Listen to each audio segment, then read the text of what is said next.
नमस्ते दोस्तों and welcome to my channel the Vedic student. आज हम बात करेंगे एक बड़े सीरियस इशू के बारे में जो इस कोविड-19 की महामारी में भी बहुत उभर के आया है और सोसाइटी में पहले भी रहा है काफ़ी टाइम से और अब इस महामारी में और उभर के आया है, और वो है डिप्रेशन का। हमने देखा है कि स्कूली बच्चों में, कॉलेज के स्टूडेंट्स में पढ़ाई को लेके बहुत डिप्रेशन के केसेस आते हैं। हमने ये भी देखा है कि वर्किंग प्रोफेशनल्स में भी डिप्रेशन के बहुत केसेस आते हैं। जो एस्पायरिंग स्टूडेंट्स हैं, जो एंट्रेंस एग्ज़ाम देते हैं, जब उनका क्लियर नहीं होता है एग्ज़ाम, या कोई वर्किंग प्रोफेशनल है जब उसका किसी इंटरव्यू में कुछ क्लियर नहीं होता है, या फिर कोई उनका स्टार्टअप फेल हो जाता है, तो ऐसे जातक डिप्रेशन में बहुत जल्दी चले जाते हैं, या फिर वो मिडवे आधे रास्ते ही डिप्रेशन में चले जाते हैं जब उनके बीच के एक दो काम बनने बंद हो जाते हैं। तो हम थोड़ा इनके रीजंस देखेंगे और देखेंगे कि इनकी वजह कहाँ से आ रही है, कौन से जोन से आ रही है। तो ज़्यादातर जो केसेस हैं वो, जैसे मैंने कहा, पढ़ाई से लेकर हैं, वर्किंग प्रोफेशन से लेकर हैं, पर और केसेस जो हैं वो बीमारी से लेकर भी हैं, क्रॉनिक डिजीजेस या इनक्योरेबल डिजीजेस। और कई केसेस जो हैं वो डोमेस्टिक वायलेंस या डोमेस्टिक आर्गुमेंट्स, क्वारल्स यानी कि घरेलू लड़ाइयों से भी आते हैं। तो जैसे मैंने अपने पिछले वीडियो में बात करी थी कि नॉर्थ वेस्ट उत्तर पश्चिम दिशा और साउथ ईस्ट दक्षिण पूर्व दिशा, ये दोनों दिशाएं जो हैं ये लड़ाइयों, घरेलू लड़ाइयों, डोमेस्टिक क्वारल्स, आर्गुमेंट्स के लिए, ज़्यादातर केसेस के लिए रिस्पॉन्सिबल हैं।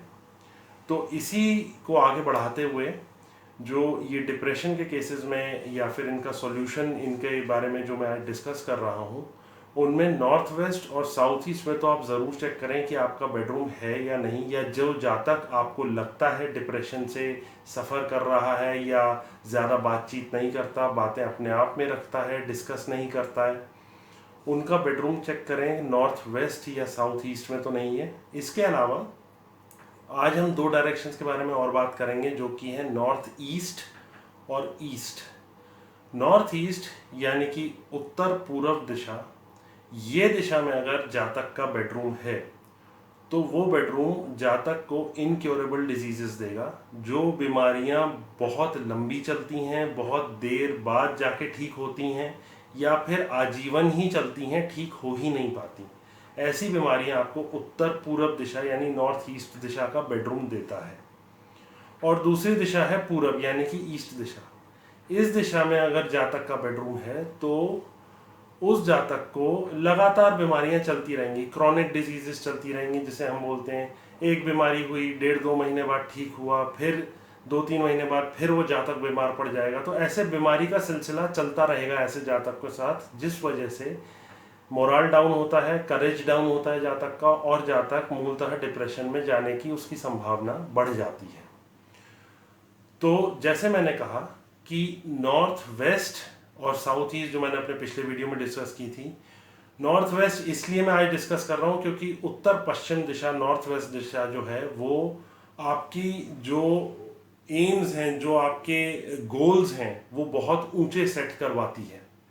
वो ऐसे गोल सेट करवाती है जो आप उनको अचीव नहीं कर पाते, और जब आप अचीव नहीं कर पाते उन गोल्स को तो आप डिप्रेशन में चले जाते हैं। तो नॉर्थ वेस्ट डायरेक्शन ये करवाती है, और साउथ ईस्ट डायरेक्शन, जैसे हमने बात करी थी, वो घरेलू लड़ाइयों और घरेलू डोमेस्टिक वायलेंस के लिए बहुत बड़ी रिस्पॉन्सिबल है। तो उस वजह से जातक जो है डिप्रेशन में जा सकता है। तो मैंने चारों दिशाओं के बारे में बात करी। नॉर्थ वेस्ट ऐसे गोल सेट करवाएगी, पढ़ाई में ऐसे नंबर्स का गोल सेट करवाएगी जो जातक शायद अचीव ना कर पाए। कि कोई अगर वर्किंग प्रोफेशनल है तो उसका स्टार्टअप में ऐसी डेडलाइन सेट करवा देगी जो वो अचीव ना कर पाए, क्योंकि प्रोसीजर्स इतने ज़्यादा होंगे। ये नॉर्थ वेस्ट डायरेक्शन करवाएगी उत्तर पश्चिम दिशा। उत्तर पूर्व दिशा, नॉर्थ ईस्ट, आपको इनक्योरेबल डिजीज देगी, लंबी ड्यूरेशन तक की डिजीज देगी जो बहुत देर बाद ठीक हो या शायद ठीक ही ना हो पाए। पूर्व दिशा यानी कि ईस्ट की दिशा, वो आपको बीमारी देती रहेगी, छुटपुट छुटपुट बीमारी देती रहेगी, जिस वजह से आपको डिप्रेशन होगा। और साउथ ईस्ट डायरेक्शन यानी कि दक्षिण पूर्व दिशा, जो मैंने कहा घरेलू हिंसा या घरेलू लड़ाइयों की वजह से आपको डिप्रेशन में डाल सकती है। इनका निवारण ये है कि जैसे मैं पिछले वीडियो में भी डिस्कस कर चुका हूँ, अपना बेडरूम या तो दक्षिण यानी साउथ दक्षिण पश्चिम यानी साउथ वेस्ट या पश्चिम दिशा यानी वेस्ट में रखें तो बेहतर है। अगर ऐसा नहीं है या नहीं हो पाता है तो नॉर्थ वेस्ट और साउथ ईस्ट के बेडरूम्स का मैं पिछले वीडियो में कलर थीम्स डिस्कस कर चुका हूँ। नॉर्थ ईस्ट के बेडरूम में कलर थीम्स जो हैं वो हल्का नीला और हल्का ग्रे कलर यूज़ करें। ग्रे कलर जो हो वो हल्का यूज़ करें और नीला रंग भी जो दीवारों पे और पर्दों पे, चादरों पे, फर्नीचर पे वो हल्का नीला हल्का ग्रे यूज़ करें। और पूरब दिशा में हल्का पीला रंग और हल्का हरा रंग यूज़ करें। उससे आपको थोड़ी सहायता मिलेगी 45 से 90 दिन में। अगर बेडरूम चेंज कर लेते हैं, जो मैंने 3 दिशाएं बोली हैं साउथ, साउथ वेस्ट और वेस्ट, तो आपको 45 से 90 दिन में बहुत हद तक या पूरी तरह से ही आप क्योर हो जाएंगे डिप्रेशन के केसेस से। और अगर नहीं कर पाते हैं तो इन कलर थीम्स और कलर स्कीम्स को यूज़ करके आपका बहुत हद तक इशू सॉल्व हो सकता है, लेकिन पूरी तरह नहीं होगा, क्योंकि जैसे मैं कहता हूँ कमरा अपना असर तो दिखाएगा। तो दोस्तों, मेरी चैनल द वैदिक स्टूडेंट देखते रहिए। हम अपने अगले वीडियो में एक और टॉपिक लेकर आएंगे। नमस्ते।